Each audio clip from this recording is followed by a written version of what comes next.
Dorn, ein Blasses, Colts liegt über dem Pazifik. Es ist der 20. November 1943, Tarawa. Der Wind trägt den Geruch von Salz, Öl und etwas, das die japanischen Verteidiger so gut kennen, den Lärm einer bevorstehenden Landung. Aus ihren verschanzten Bunkern sehen japanische Marinesoldaten hinaus auf ein Meer, das sich in Bewegung setzt. Schwarzer Punkt am Horizont, dann 100 Landungsboot, LVTs, und dahinter die massiven Umriss amerikanischer Kriegsschiff. Ein Unteroffizier der kaiserlichen Marine wischt sich den Schweiß von der Stirn. Seit Tagen predigen sein Offizier, dass die Amerikaner weich seien, nicht vorbereitet auf echten Kampf. Doch als die ersten Silhouetten näher kommen, erkennt die Truthonbunten Umriss der Helme. Die entschlossene Körperhaltung. Das ruhige Vorrücken trotz Feuer und Chaos. Es sind Marines. Die Einheit, von der man in den Schützengräben der Inseln flüstert. Die Männer, die nie zurückweichen. Die Männer, die immer weiterkommen. Und Tarawa sollt gleich beweisen, warum japanische Soldaten sei mehr fürchteten als jede andere amerikanische Truppe. Die Geschichte beginnt genau hier, im Morgengrauen, während die Insel den Atem anhält und der Krieg sein nicht gnadenlos well entfesselt. Als die ersten Monate des Pazifikkrieges begannen, war die kaiserlich-japanische Armee überzeugt, dass sie jedem Gegner moralisch überlegen sei. Die Doktrin des Bushido, die Ehe des Kampfs und der Gedanke, dass der Tod im Dienst des Tenno die höchste Form der Pflichterfüllung darstellt, prägten jeden Soldaten vom ersten Ausbildungstag an. Doch parallel dazu formt sich auf amerikanischer Seite ein Trupp, die völlig anders dacht, anders trainiert und anders kämpft, des United States Marine Corps. Zu Beginn der 1940er Jahre war den Japanern kaum bewusst, welche Rolle die Marines in den kommenden Kämpfen spielen würden. Für sie wirkten die USA wie ein Riesige, aber umständlich Industriegesellschaft, deren Soldaten nicht die hart asiatische Kriegskulturen besaßen. Und doch wird auf amerikanischer Seite bereits ein Jahr vor Pearl Harbor völlig neu gedacht. Die Marines hatten seit den 1930er Jahren intensiv an amphibischen Angriffstaktiken gearbeitet. Und etwas, das die Japaner unterschätzten, bis es zu spät war. Die Grundlage dafür bildet das Tentative Manual for Landing Operations von 1934, ein fast revolutionäre Militärschrift, die damals von vielen Streitkräften weltweit ignoriert wird. Während andere Armeen noch in klassischer Infanterie-Tradition dachten, übten die Marines das, was später zu ihrem Markenzeichen werden sollte.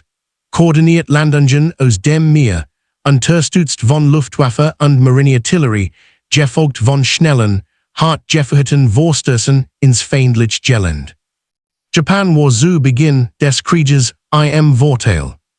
Mit schnellen Erfolgen in den Philippinen, Singapur, Burma und den niederländischen Kolonien schien die imperiale Expansionsstrategie unaufhaltsam.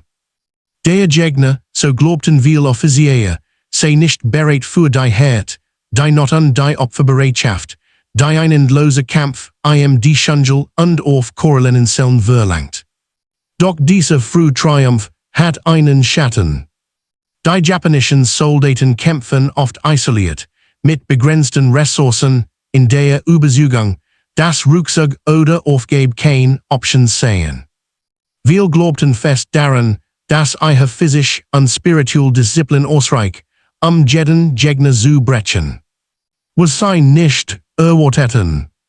Amerikanische Marinesoldaten brachen nicht. Und sie hörten nicht auf. Der erste klare Wendepunkt, der die japanische Wahrnehmung nachhaltig erschüttern sollte, war Guadalcanal, ab August 1942. Zum ersten Mal treffen Großverbände der Japaner auf eine amerikanische Einheit, die unter unmenschlichen Bedingungen ausschaut, bei Regen, Hitze, Malaria, Nachtangriffen und Luftüberfällen. Der Marineinfanterist auf Guadalcanal war kein typischer amerikanischer Soldat. War das Ergebnis einer Ausbildung, die physisch hart mit technischer Professionalität verband. Sein will und sein Haltung erinnerten manch Japanisch Offiziere an Duelt en ihrer eigenen Elitetruppen. Japanisch Bericht sprachen bald davon, dass die Marines, zwei Leute seien, dass sie auch bei hohen Verlusten organisiert kämpfen und dass sie in der Nacht nicht verzweifelten, sondern im Gegenteil Ruhe bewahrten und Gegenangriff durchführten.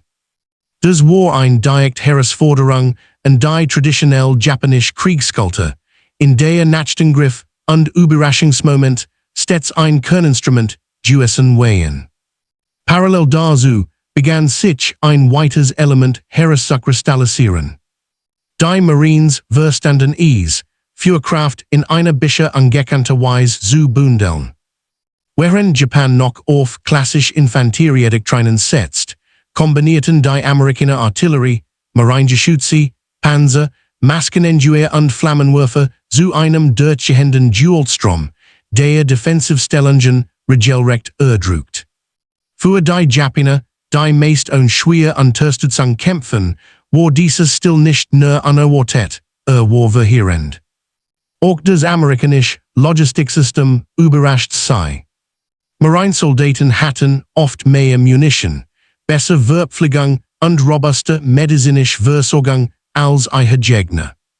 Selbst in isolierten Stellungen versuchten sie Nachschub zu sichern, während japanische Einheiten häufig gezwungen waren, in aussichtslosen Situationen zu kämpfen, ohne Aussicht auf Verstärkung. Aus diesen frühen Begegnungen entstand langsam ein Erkenntnis in den Berichten japanischer Kommandieure. Die Marines waren kein gewöhnlicher Gegner.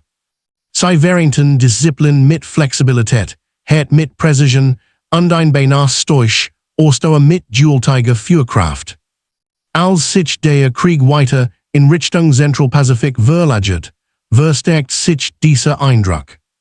Denn dort sollten japanische Soldaten nicht nur den Marines begegnen, sondern einer Truppe, die immer besser wird, mit jedem gesicherten Strand, jeder eroberten Insel und jeder neuen Lektion, die das blutige Amphitheater des Pazifiks eignen aufzwang. Und genau dies Entwicklung bildet den Hintergrund zur nächsten Phase, in der sich das Kräfteverhältnis endgültig verschob. Als das Jahr 1943 begann, hat sich die strategische Lage im Pazifik grundlegend verändert. Japan war nicht mehr der stürmende Angreifer, der Insel für Insel im Handstreich nahm. Stattdessen begann das Reich, sich einzugraben tief, verzweifelt und mit dem klaren Wissen, dass jede verlorene Insel ein Schritt näher in der eigenen Heimat bedeutet. Für die Amerikaner und besonders für die United States Marines bedeutet dies Wend etwas anderes. Sie mussten nun gegen einen Gegner kämpfen, der nicht aufgibt, der keine Kapitulation kennt und der jede Verteidigungsposition bis zum letzten Atemzug hält. Doch genau in dieser neuen Phase begann etwas, was japanische Kommandieure zunehmend beunruhigt, die Marines passten sich an. Und sie lernten schnell. Die Kämpfe nach Guadalcanal zeigten, dass japanische taktische Grundsätze, Überraschungsangriff, Nachtattacken, Frontalsturm, infiltrierende Stoßtrupps, bei den Marines immer weniger Wirkung zeigten. Nicht weil sie schlecht ausgeführt waren, sondern weil die Marines ein Maß an Disziplin und Führkoordination entwickelten, das viele japanische Einheiten schlicht überrollt.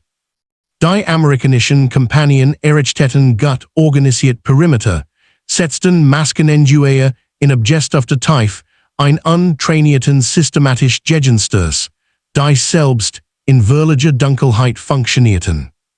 Dies war für japanische Soldaten, die Nachtangriff traditionell als ihr Element sahen, ein Schock. Mit der Schlacht Tarawa im November 1943 wurde dieser Eindruck zur Gewissheit.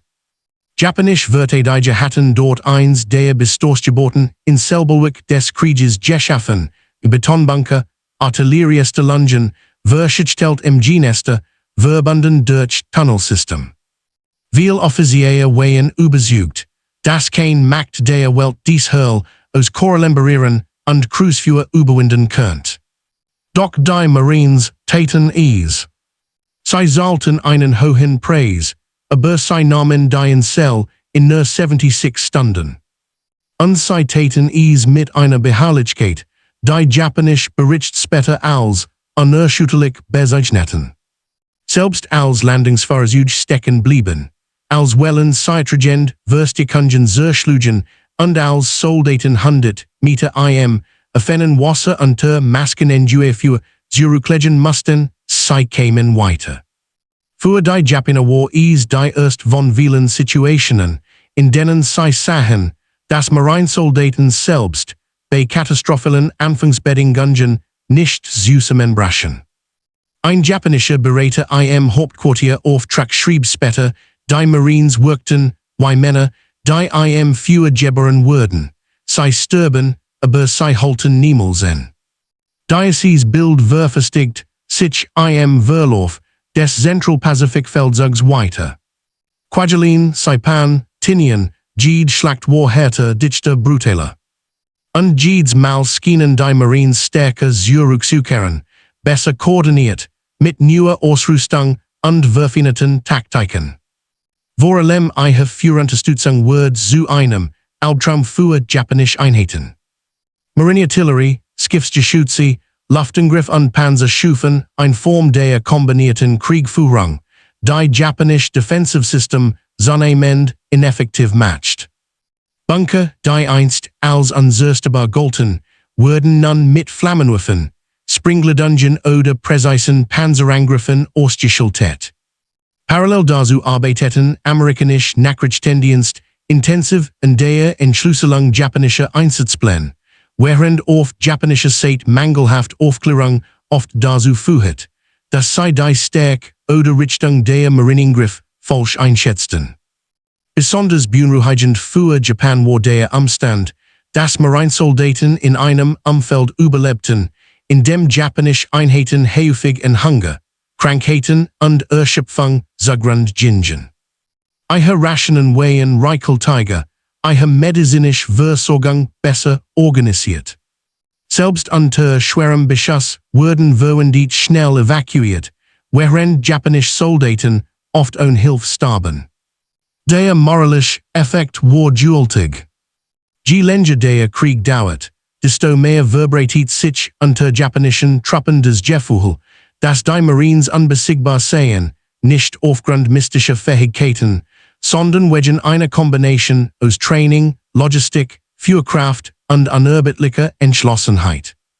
Ein Feind, der niemals zurückwich, der Stellungen Meter für Meter nahm, der auch dann weiterkämpft, wenn sein führender Offizier gefallen war. Als die Amerikaner sich 1944 den Marinen näherten, wussten viele japanische Einheiten bereits, dass sie es höchstwahrscheinlich mit Marines zu tun bekommen würden. Und dies Erwartung allein reicht, die Atmosphäre in den Stellungen zu verändern. Denn längst hat sich ein Erkenntnis durchgesetzt. Die United States Marines wären der Gegner, den man fürchtet, nicht wegen ihrer Zahl, sondern wegen ihrer Art zu kämpfen. Dies Wahrheit bildet den Übergang zur nächsten Ebene der Betrachtung, in der wir die verschiedenen Blickwinkel dieses außergewöhnlichen Kräfteverhältnisses betrachten. Für den gewöhnlichen japanischen Infanteristen war der Kampf gegen die Marines eine Begegnung mit einem Gegner, der sich völlig anders verhielt als jeder andere, dem selber gegenüberstand. Japanische Soldaten waren daran gewöhnt, dass moralische Überlegenheit, Fanatismus und persönliche Opferbereitschaft ausreichten, westliche Gegner einzuschüchtern oder zu überrennen. Doch dies Erwartungen zerbrachen spätestens dann, wenn die Marines an den Stränden landeten. Bericht japanischer Überlebende beschreiben Marinesoldaten, die selbst unter schwerstem Beschuss nicht in Deckung gingen, sondern entschlossen weiter vorrückten, als sei Rückzug keine Option. Sie bewegten sich in kleinen, hochdisziplinierten Gruppen, unterstützten einander mit Kursen, Kommandos und reagierten blitzschnell auf jede Bedrohung. Wenn ein Mann fiel, übernahm ein anderer sofort sein Aufgabe. Es gab keinen Moment des Durcheinanders, kein Chaos, kein kollektives Zurückweichen. Für japanische Soldaten, die in der Doktrin erzogen wurden, das amerikanische Kampfbereitschaft schwach sei, stellt dies ein erschütterndes Erkenntnis dar. Wir hatten erwartet, dass die Amerikaner mit den ersten Verlusten zusammenbrechen würden. Stattdessen sahen sie Männer, die blutend, erschöpft, aber unaufhaltsam wursteten. Noch frappierender war die Beobachtung, wie Marinesoldaten verwundet behandelten. Während in japanischen Einheiten verwundet oft ihrem Schicksal überlassen wurden, erlebten japanische Beobachter, dass amerikanische Marines unter Feuer rannten, Kameraden herzuziehen.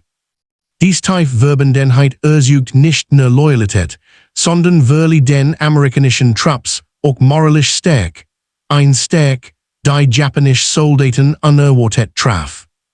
Viele japanische Überlebende beschrieben die Marines später als Krieger mit eiserner Ruhe, Männer, die weniger durch Schrei oder Fanatismus auffielen, sondern durch eine historische Entschlossenheit. Und dies Ruhige, kalt wirkend Haltung war es, die vielen japanischen Soldaten des Gefühl gab, gegen einen Gegner zu kämpfen, der weder fassbar noch einschüchterbar war.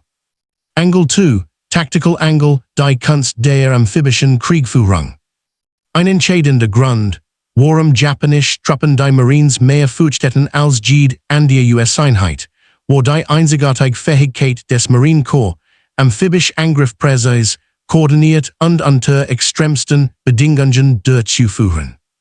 Während japanische Verteidigungsstellungen darauf ausgelegt waren, klassisch Infanterieangriff abzuwehren, waren die Marines Meister darin geworden, aus dem Wasser heraus direkt in die stärksten Verteidigungslinien vorzustoßen. Sie nutzten die LVT-Amphibienfahrzeuge, Soldaten. Maskenengier und Sorge leicht Panzer über Riff und Hindernis hinweg in Land zu bringen.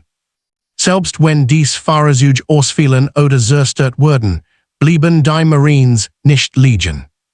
Sie bildeten kleine Stoßtrupps und eröffneten sofort Gegenfeuer, während andere Einheiten die Flanken sicherten.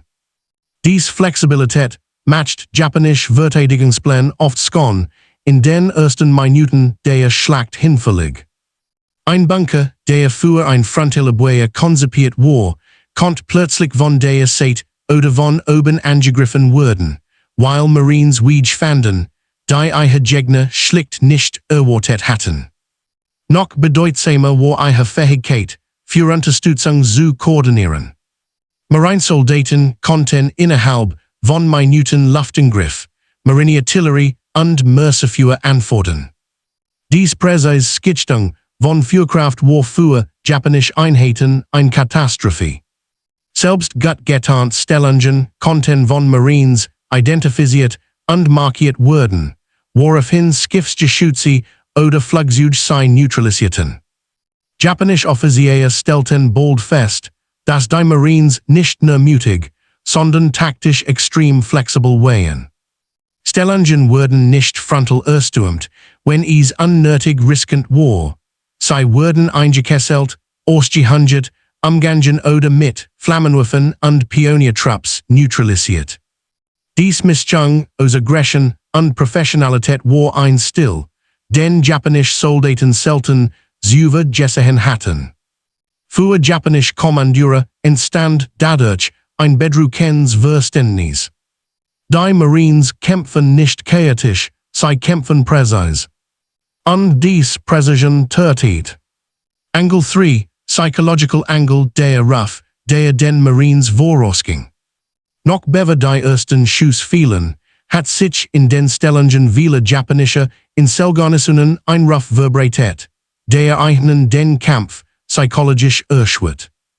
Die Marines galten als der härtest, unnachgiebigst und entschlossenst Gegner im amerikanischen Militär. Diese Reputation bort sich nicht plötzlich auf. Science stand o zahlreichen kleineren Berichten, Funksprüchen, Abjeffengenen Nachrichten, Ersichtungen von Überlebenden. Japanische Soldaten auf Guadalcanal hatten von ihren Kameraden auf Tara gehört. Die Verteidiger von Saipan kannten Geschichten aus den Gilberten Zellen. Je weiter der Krieg fortschritt, desto stärker verschmolz der Name US Marines mit einem Bild des unaufhaltsamen Angriffs. Besonders wirkt die Beobachtung, dass Marines selbst unter verheerendem Artillerie oder MG-Führer nicht in Panik gerieten. Viele japanische Soldaten glaubten, die Marines seien unempfindlich gegenüber Verlusten, nicht im Sinn mangelnden Mitgefühls, sondern als Ausdruck einer fast unheimlichen Disziplin. Sie sahen Männer, die weiterkämpfen, auch wenn die ersten Reihen bereits gefallen waren. Hinzu kam die amerikanische Vorüberlegenheit, die japanische Einheiten oft das Gefühl einer hoffnungslosen Unterlegenheit erleben ließ. Bunker, die als uneinnehmbar galten, wurden durch Flammenwerfer oder Sprinkler-Dungeon binnen Sekunden ausgelöscht. Stellungen, die für die Verteidigung beiten sollten, hielten manchmal nur wenige Stunden. Je länger der Krieg dauert, desto mehr verfestigt sich die Vorstellung, dass ein Angriff der Marines das unausweichliche Ende einer japanischen Garnison bedeutet. Es war weniger ein Frage von Mut oder Willen, die Japaner hatten davon reichlich, sondern ein Erkenntnis, dass selbst höchst Opferbereitschaft gegen dies Art von Gegner kaum Wirkung zeigt. So wurde der Name Marines zu einem Schatten, der über den Inseln lag.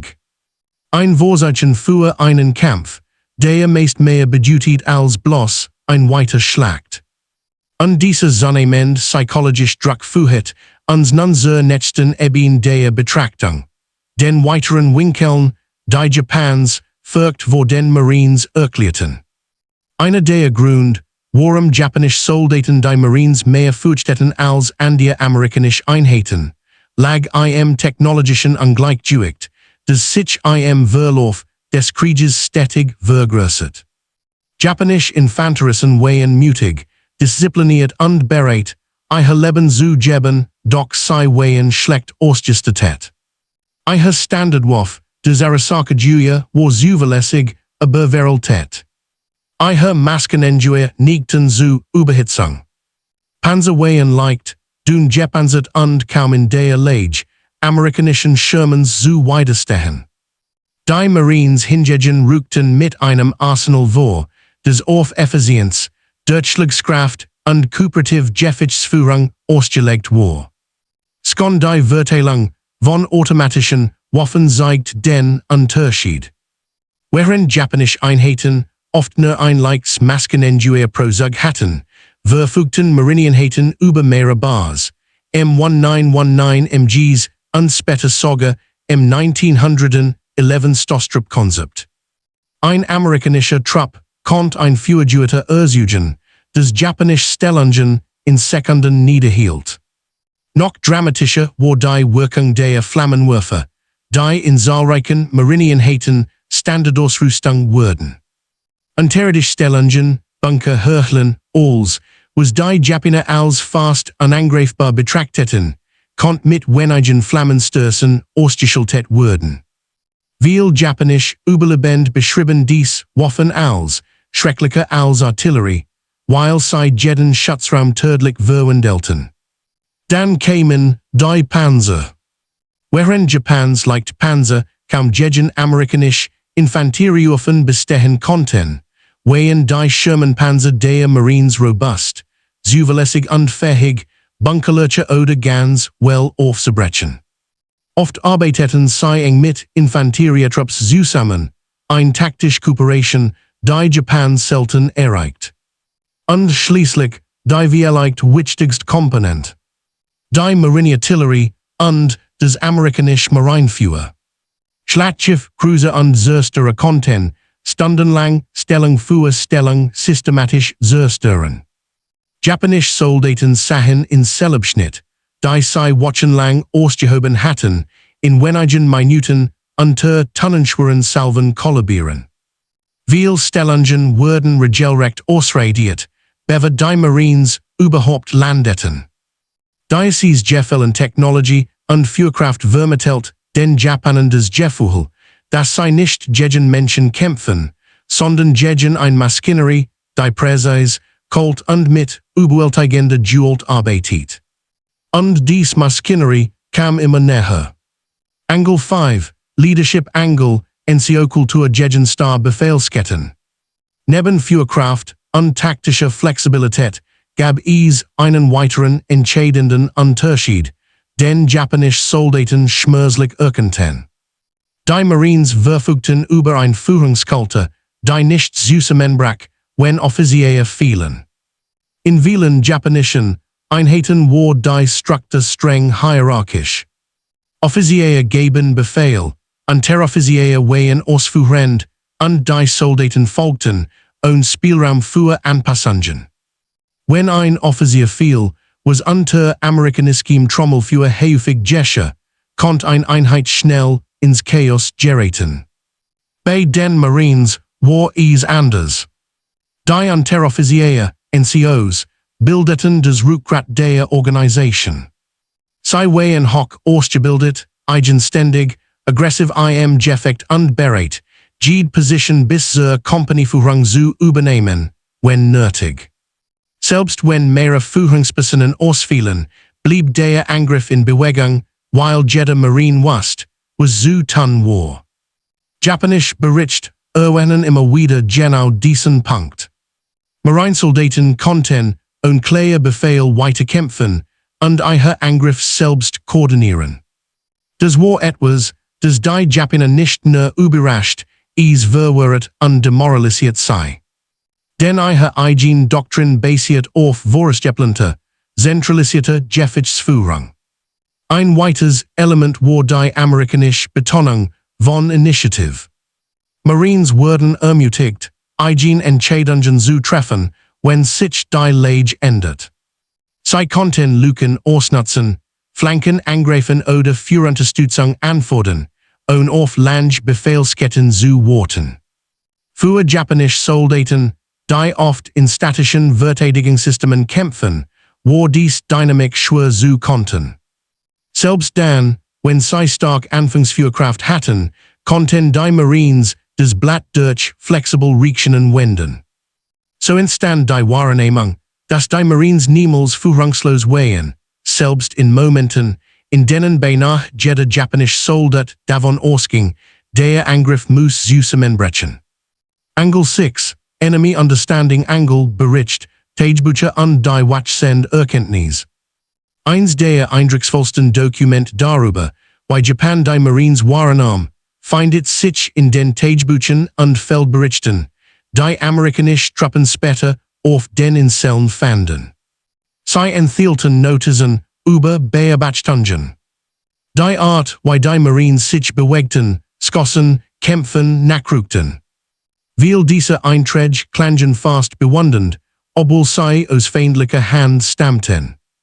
Japanische Soldaten notierten, dass Marines immer wiederkommen, selbst nach mehreren gescheiterten Anläufen. Andere schrieben, dass amerikanische Verwundete niemals liegen bleiben, weil Kameraden sie unter Lebensgefahr retten. Typisch war auch die Beobachtung, dass amerikanische Trupps sofort die Initiative übernahmen, sobald sie den Fuß auf den Strand gesetzt hatten. Auch Funkmitschnitt, abgefangen Nachrichten und Aussagen von gefangenen, verstärkten Diocese Bild.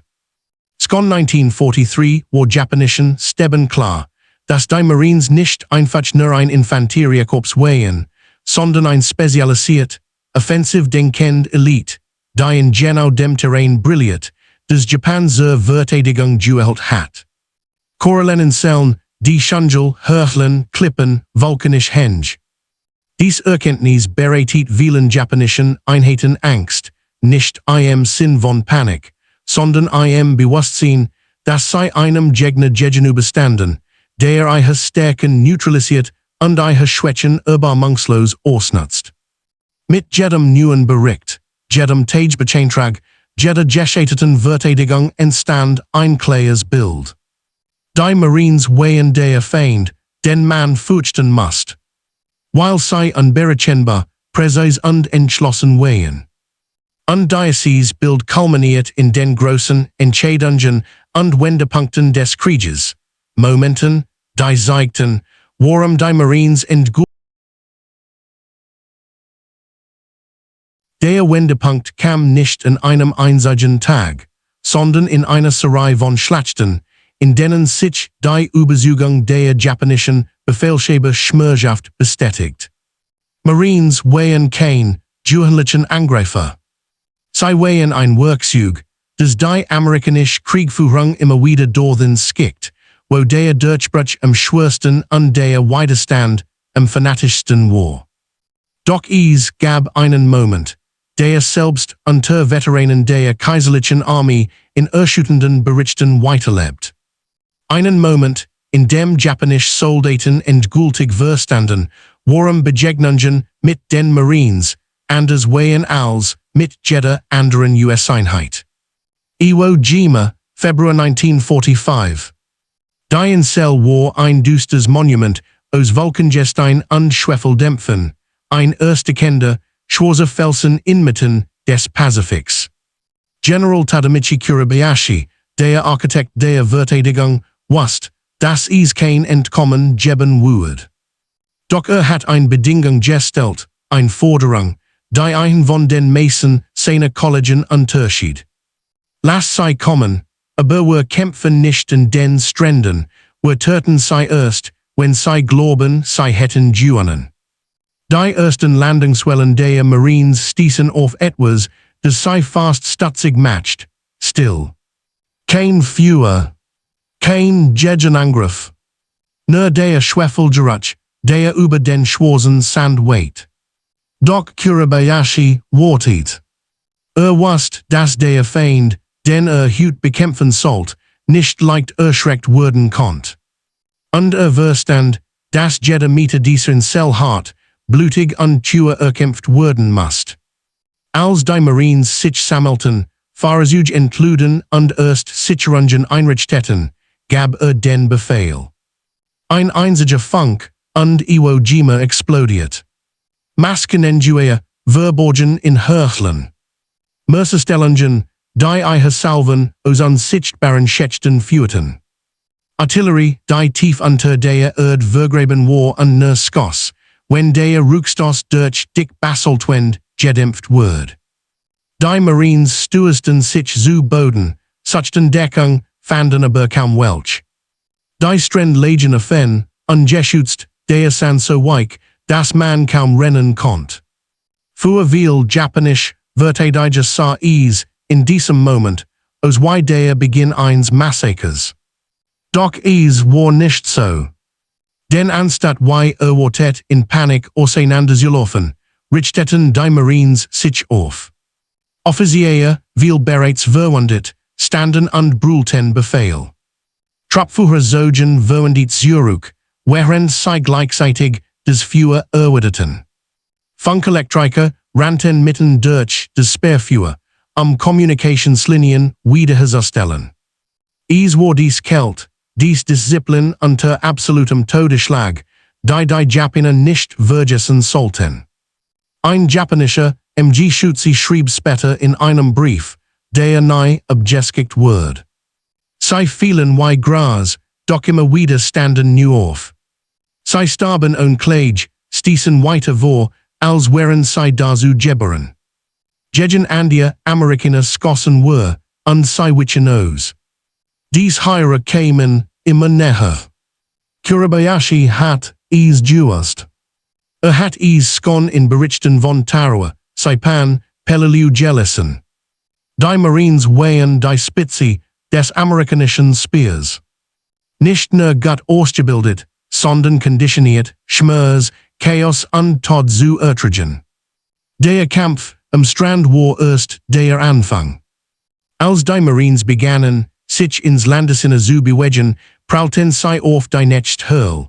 Das Hurlensystem des Suribachi, ein labyrinthisches Netzwerk aus Tunneln, Bunkern und Schartenständen.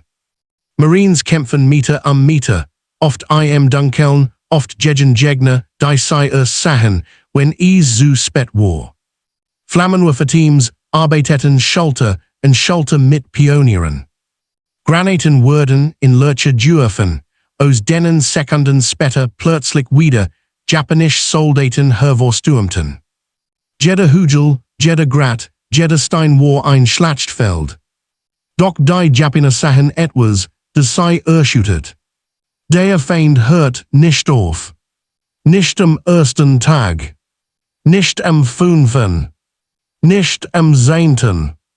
Selbst als Einheiten auf weniger als die Hälfte ihrer ursprünglichen Stärke schrumpfen, blieben sie organisiert. Blieben sie gefährlich. Blieben sie tödlich effektiv. Der Gipfel dieses verstörenden Eindrucks kam, als die Marines den Mount Suribachi erreichten. Ein japanischer Lieutenant berichtet später. Als wir sahen, wie sie trotz all unserer vollen Eifern Weg nach oben fanden, begriffen wir, dass dies Männer nicht zu brechen wären. Und als das Banner auf dem Gipfel gehisst wird, was denn die verteidige tief im Inneren der Insel, dass der Kampf nun endgültig in sein grausamst Phase eintreten wird, die Phase, in der amerikanische Marines nie zurückweichen und japanische Soldaten bis zuletzt kämpfen. Denn genau hier, auf diesem Wolkenkegel, entstand der Wendepunkt, von dem aus die Schlacht nur noch brutaler werden sollte. Der Fall des Mount Suribachi war kein End. War ein Symbol und ein Versprechen. Für die Marines bedeutet dass der schwierigste Teil noch vor ihnen lag. Für die japanischen Verteidiger war ein Vorsatchen ihres unausweichlichen Schicksals. Denn der wahre Kern der Schlacht lag im Norden Iwo Jimas, wo Kiribayashi die Mehrheit seiner Soldaten, Waffen und Tunnel verborgen hielt. Hier wartet der Feind, den Japanisch Bericht später als die unerschütterliche Sturmflotte bezeichneten. Die Marines wussten, dass sie nun in des Herrs eines unterirdischen Imperiums vordringen mussten. Ein Imperium, das so tief und verwinkelt war, dass selbst amerikanische Flammenwerfer und Artillerie oft nicht ausreichten, Stellungen dauerhaft zu zerstören. Doch zurückweichen, das taten sie nicht.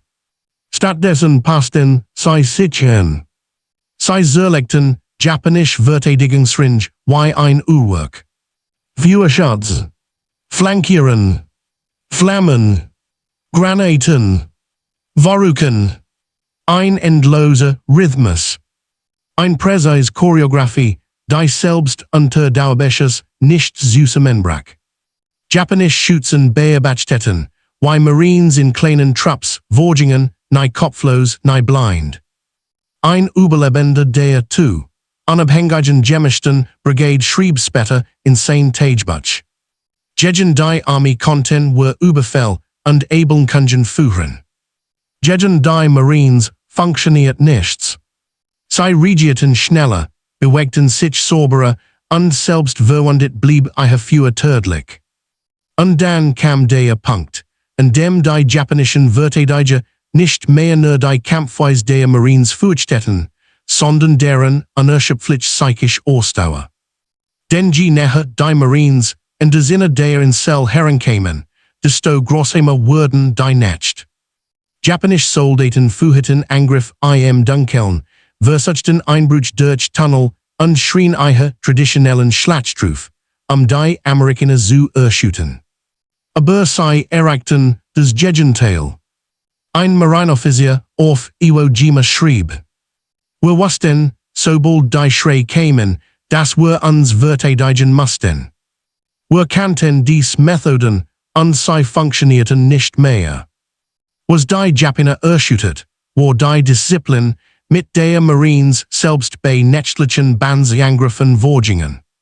Kein Chaos, kein kopflos Panik, nur befestigt Stellungen, kontrolliert Führsters und ein unnachgiebiges Zusammenhalten. Die Angriff wurden jedes Mal zerschlagen, und als der Morgen graut, rückten die Marines erneut vor, wieder und wieder. In diesen Tagen entstand das Bild, des Japanischen Soldaten durch den gesamten Pazifikkrieg begleiten wird. Ein Feind, der niemals schlief. Ein Feind, der immer näher kam. Ein Feind, der jede Verteidigung zerschnitt, egal wie gut sie gebaut war. Die Schlacht entwickelt sich zu einem Kampf der vollständigen Erschöpfung. Marines verloren ganz, Zug und einzelnen Bunken. Japanische Einheiten wurden ausgelöscht, oft ohne Rückzugsmöglichkeit. Und doch blieb der Ablauf derselbe. Die Marines stürmten, eroberten, rückten weiter, während die Japaner immer weiter schrumpfen, bis nur noch versprengt Gruppen verblieben. Der entscheidende Wendepunkt kam, als die Marines schließlich die Zentralbefehlsstellung Kurabayashis erreichten.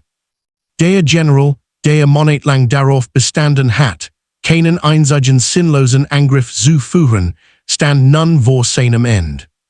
Wusste, dass verloren hat, nicht weil seine Männer schlecht gekämpft hatten, sondern weil die Amerikaner ein Trupp entsendet hatten, die methodische, stärker und unnachgiebiger war, als die kaiserliche Armee erwartet hat.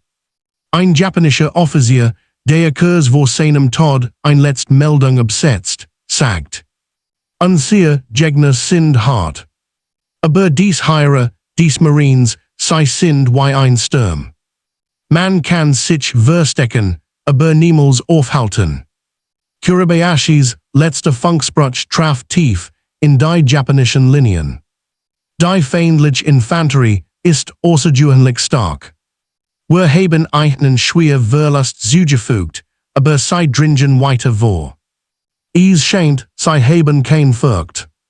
Die Marines drangen schließlich bis zu den letzten Hürden vor, und im Morgengrauen des 26. März 1945 verstummt der Widerstand. Der Höhepunkt war erreicht, und die japanische Armee hat endgültig verstanden, warum die amerikanischen Marines ein Gegner waren, dem man nicht auf offenem Feld begegnen wollte. Und mit dem Ende dieser Schlacht begann ein ganz neues Kapitel, die Folgen, die sich über den gesamten Krieg hinweg ausbreiten sollten. Als die Kämpfe auf Iwo Jima schließlich verstummten, lag ein Insel in Trümmern. Der Geruch von Schwefel mischte sich mit Rauch und Staub, und über dem schwarzen Vulkansand wehten Dünenfahnen aus verbranntem Pulver. Die Marines standen erschöpft zwischen Kraten, zerborstenen Bunkeranlagen und den Resten einer der erbittertsten Verteidigungen des gesamten Krieges.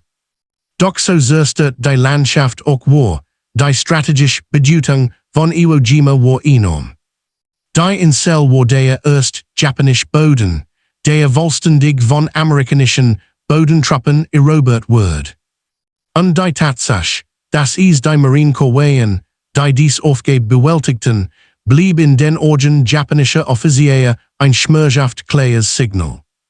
Die Amerikaner schickten ihre härtesten Einheiten dorthin, wo der Sieg am schwierigsten war. Die Verlust zeigten die Brutalität der Schlacht. Über 6.8 Marines waren gefallen, mehr als 20 verwundet. Die japanischen Verteidigungen waren praktisch ausgelöscht, weniger als 300 von ihnen überlebten die Schlacht als Gefangene. Für die japanische Armeeführung bedeutet dies mehr als nur ein taktischer Niederlage. Es war ein psychologischer Schock. Bericht, die aus Iwo Jima zurück nach Tokio gelangten, enthielten wiederkehrend Beobachtungen. Die Marines brachen ihr Angriff nicht ab, selbst unter verheerendem Feuer. Kleine Trupps handelten selbstständig, störten japanische Linien und regierten flexibel. Flammenwerfer und Pionierteams arbeiteten mit einer Präzision, die man bei anderen amerikanischen Einheiten nicht gesehen hat. Ihre Moral blieb stabil, selbst wenn Unternehmen auf wenige Dutzend Männer zusammenschrumpfen. Ein japanischer Stabsoffizier formuliert es später so: Die Marines verhalten sich im Angriff wie Maschinen. Sie ersetzen ihre Toten, sei korrigieren Fehler und dann kommen sie wieder. Kein Mensch kann das Uig aufhalten. In Tokio erkannt man, dass Marines stets den entscheidenden Angriff führten. Tara Saipan, Peleliu, Iwo Jima, Okinawa.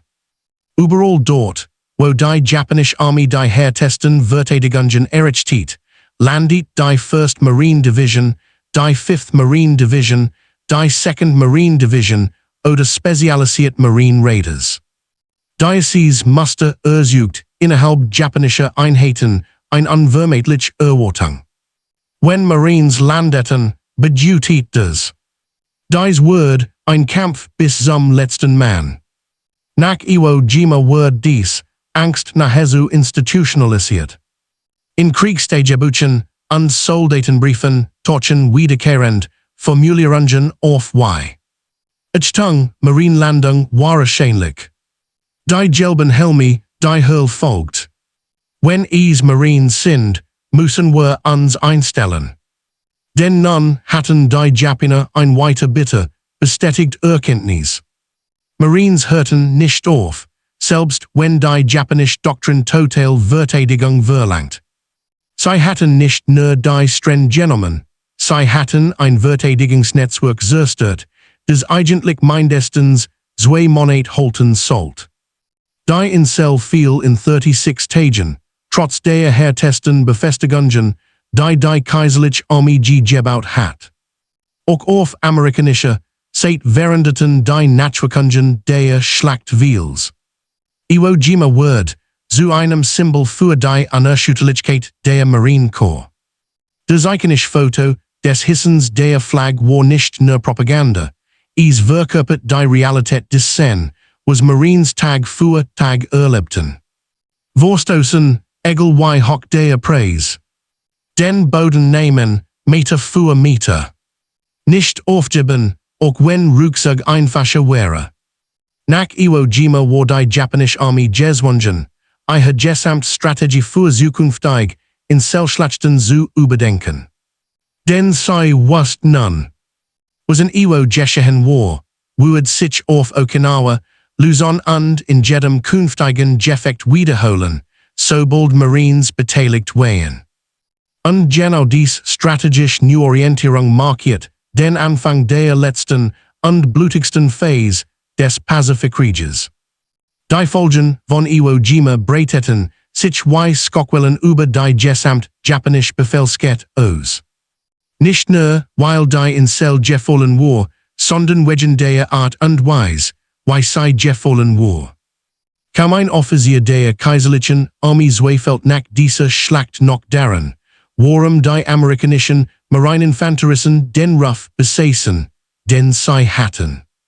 In den Berichten, die nach Tokio gelangten, stand ein wiederkehrender Satz, meist in leicht unterschiedlichen Varianten, aber mit derselben Bedeutung.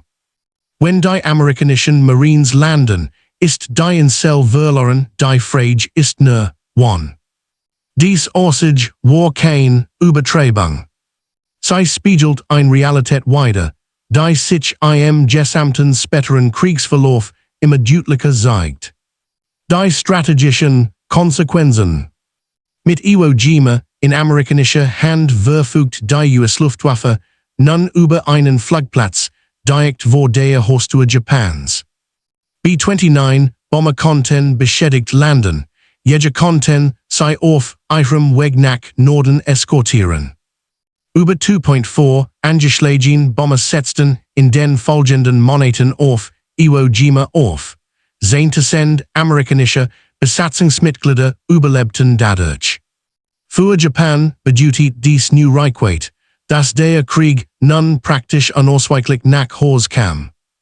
Brandschläge, strategische Bombardierungen, systematisches Ausschalten der Industriezentren, all dies wird durch die Einnahme der Insel möglich.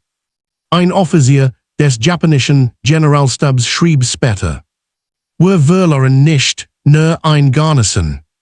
Wir verloren die letzte Barriere zwischen unseren Städten und dem amerikanischen Vormarsch.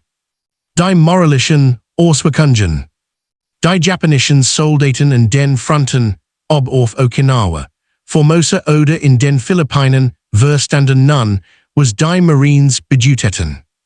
Viel sahen, Iwo Jima als ein Vorwarnung. Marines gaben nie nach.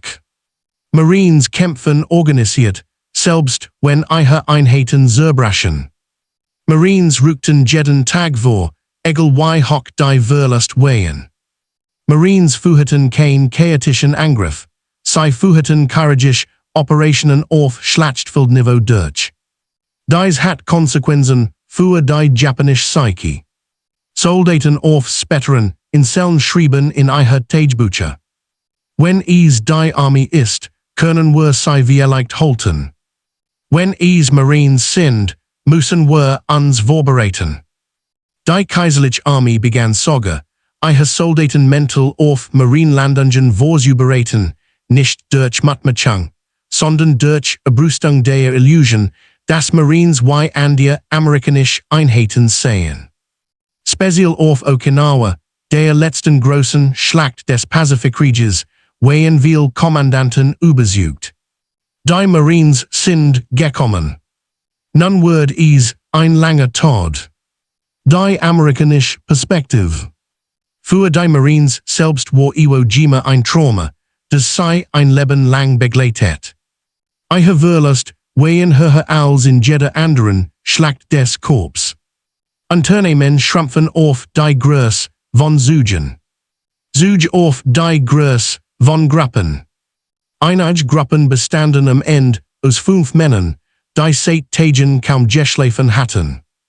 Und doch wuchs in den USA eine Wahrnehmung, die den japanischen Berichten seltsam ähnelt. Wenn es absolut notwendig war, einen Ort einzunehmen, egal wie brutal, egal wie tödlich, schickt man die Marines. Diese Identität war sowohl ein Ehr als auch ein Last.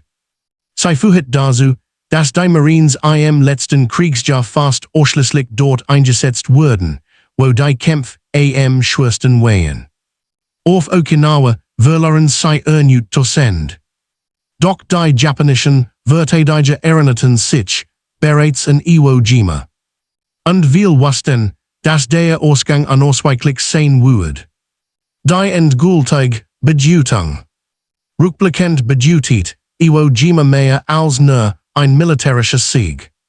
Es war der Moment, in dem die japanische Militärführung endgültig akzeptiert.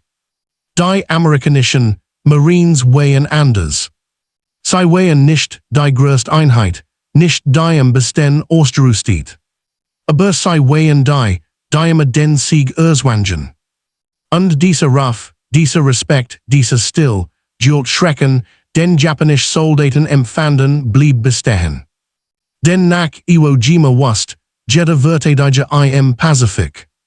Wenn die Marines kommen, gibt es kein Zurück. Nur ein End. Von den schwarzen Stränden bis zur letzten Hürde holt Diocese wissen nach. Und es leitet den letzten, bittersten Abschnitt des Krieges ein. In den Jahren nach dem Krieg suchten Historiker, Veteranen und Kommandanten beider Seiten nach dem Grund, warum japanische Soldaten die amerikanischen Marines mehr fürchteten als jede andere Einheit. Die Antwort lag nicht in einer einzelnen Schlacht, nicht in einer besonderen Wurf, nicht einmal in einer bestimmten Taktik. Sie lag in einer Haltung, die sich über den gesamten Pazifikkrieg zeigt. Eine Haltung, die Marines in jeder Phase auszeichnet. Vorbereitet zu sein, dorthin zu gehen, wo andere nicht hingehen konnten.